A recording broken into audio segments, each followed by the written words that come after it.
Number 20, Get Out. I want to start by saying yes, I like Get Out, and that's why it's on this list. But damn, is this movie overrated. You're watching an extremely well done episode of Tales from the Crypt here, but people hold this up as some kind of mythical, transcendent cinematic experience. The social commentary is definitely poignant. No issues with winning Best Screenplay for Jordan Peele.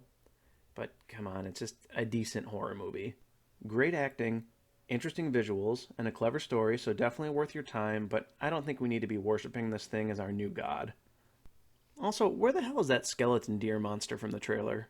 Number 19, Ghost Stories. Need to start this with a disclaimer here. You want to watch this one with subtitles. The accents are very thick throughout, and it can be difficult to understand what people are saying. Luckily, the visuals do enough to distract and enchant the viewer. The story is clever, and unlike a lot of other anthology movies, the bookend sections actually matter and enhance the whole experience. Really take your time and pay attention as you watch this one from beginning to end. View each segment as its own individual thing, and then try to think how it can all be related. Now, this is just as satisfying as a series of horror shorts as it is a cohesive story, and I think that's a pretty impressive feat. Number 18, Would You Rather? This isn't a major release and probably wasn't on a lot of people's radars, but I consider it a hidden gem. The premise of a life or death game of challenges is the main course here, but it's all propped up with competent direction and believable acting from genuine actors. Nothing that's going to blow your mind, but it's for sure above average and entertaining. It'd be easy to write this off as a Saw ripoff, and for sure some of the elements are there, but this really deserves more love. Odds are pretty good it's on some B-tier streaming service right now, so I implore you, don't judge this book by its cover. Number 17, It, 2017. At this point, you've probably already seen It or have been so exposed to footage of Pennywise that there's nothing new to be seen here, but I still recommend going back to this one. I saw it 3 times in theaters, so it was definitely the movie of my 2017 Halloween season. Having seen it so many times, I can safely say it's not a perfect film. There are plenty of edits I would make to better balance the tone, such as lowering the volume on the endless jump scares. But as is, it's a fun carnival ride full of talented child actors, interesting set design, and classic spooky vibes. The sequel's garbage, though. Don't even bother. It just fucking sucks. This country fucking sucks! It just fucking sucks!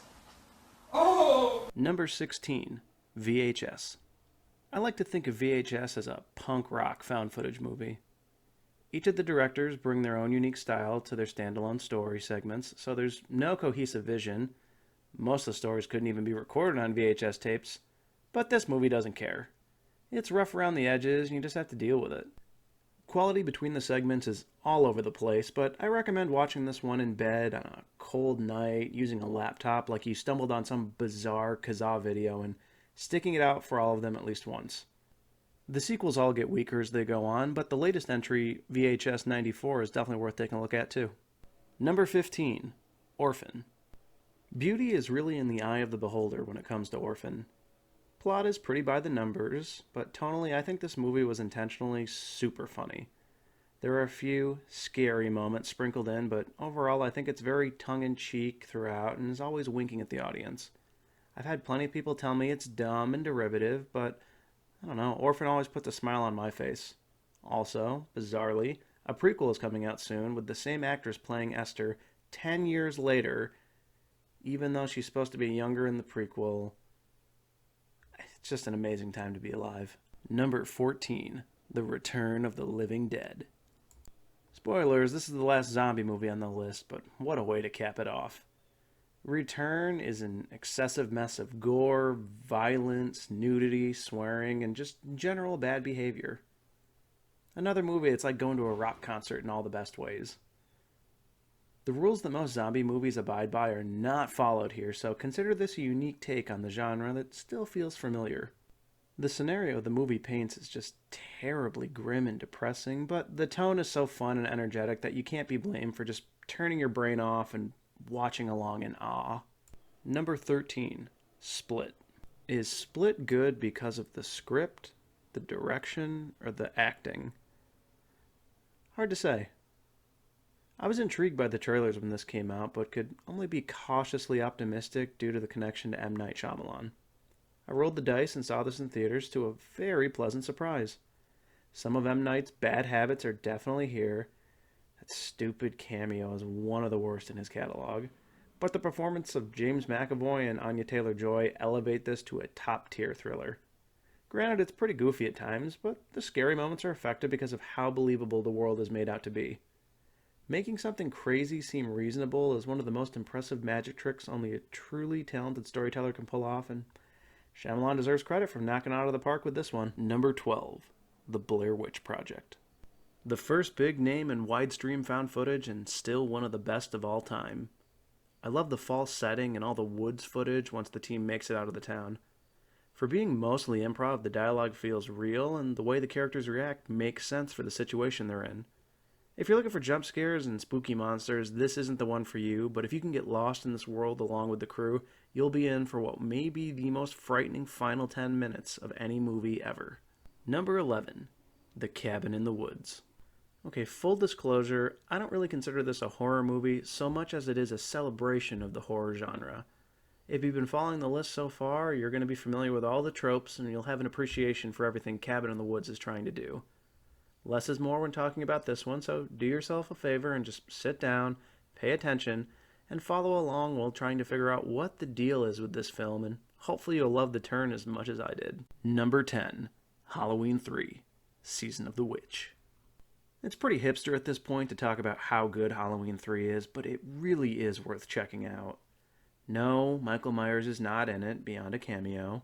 No, it has nothing to do with the other movies. But yes, it is worth appreciating as its own weird little thing.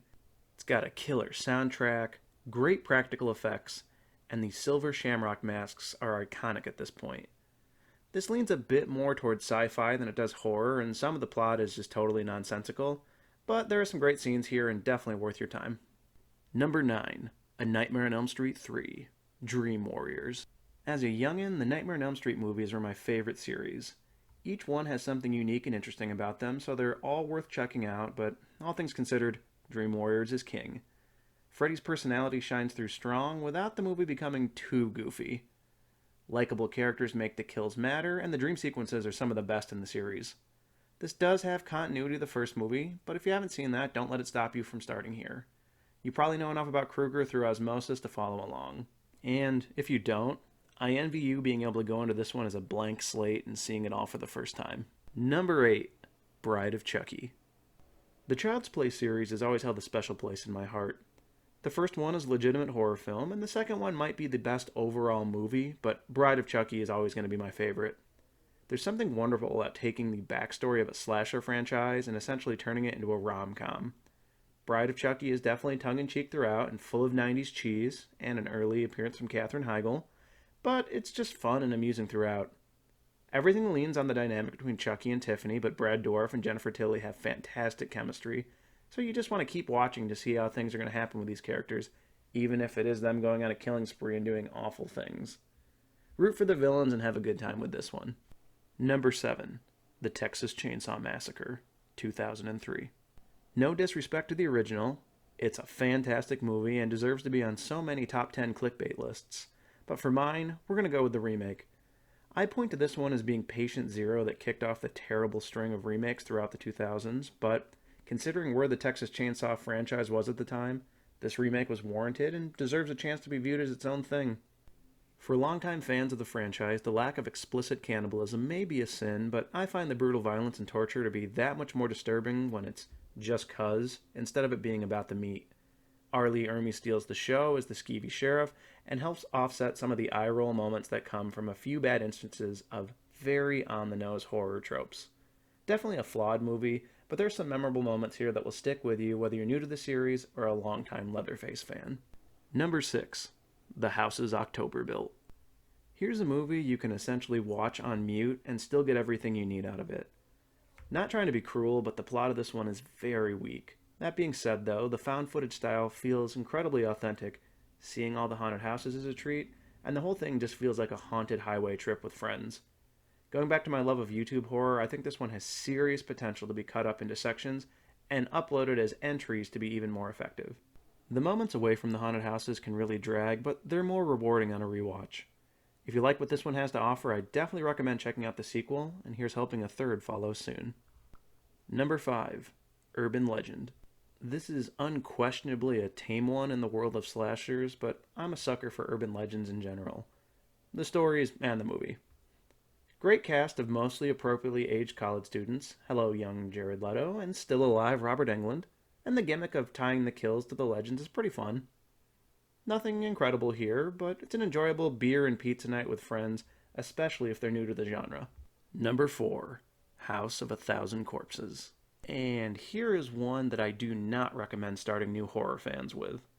Though Devil's Rejects is overall a more quality film, Rob Zombie's first movie remains my favorite after all these years.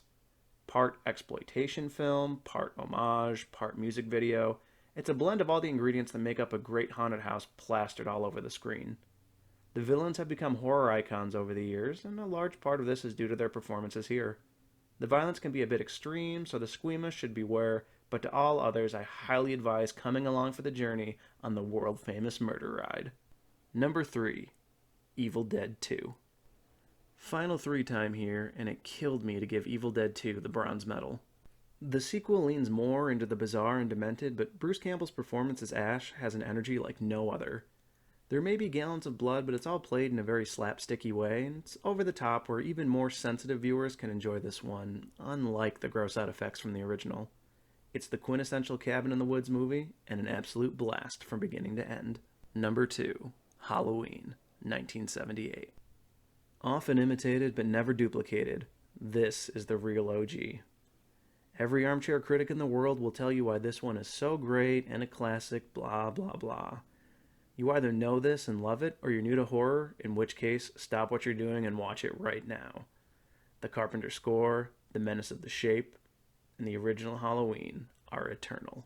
Number 1. Trick or Treat. To celebrate the big day, it's gotta be Trick or Treat for me. This is anthology horror done right, where all the stories cross to tell one cohesive, satisfying narrative. Visually, the movie just screams fall with spot-on color timing and set design. This film is purely and simply a love letter to Halloween.